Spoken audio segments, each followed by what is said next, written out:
On m'avait prévenu en me disant, Stéphane, en vous rendant sur le salon Esprit Meuble, Esprit Cuisine, et plus particulièrement sur le stand de MSA France, vous allez découvrir bon nombre de nouveautés, dont notamment le 8-Up. Et je ne vous cache pas, Jérôme, que j'ai le sentiment de déjà connaître un peu ce produit. Eh oui Stéphane, elle ressemble fortement à la 8 classique. Quelle est la différence entre la 8 classique et la 8-Up? Eh bien la différence, et c'est la particularité de la 8-Up, c'est qu'elle est adaptée pour les situations un peu difficiles d'accès, comme parfois les angles morts, et donc celle-ci se visse par le dessus. Alors, serrage par le dessous en ce qui concerne la 8 classique, serrage par le dessus en ce qui concerne la 8-Up, je ne vois pas les vis. Non, la finition a été performée, on ne voit rien, il y a des cache-vis. Le principe, c'est qu'en la vissant effectivement par le dessus, on vient serrer des ergots sous les plans de travail pour des plans adaptés de 5 à 40 mm.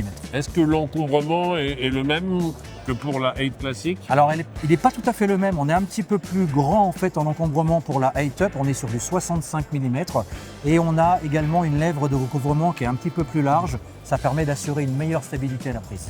Le bloc prise est présenté ici avec 2 prises de courant classique. On peut imaginer des évolutions avec pourquoi pas une prise USB-C. Bien sûr, effectivement, on pourra s'adapter aux différents besoins et aux différentes demandes du marché et ajouter des modules USB-C sans problème.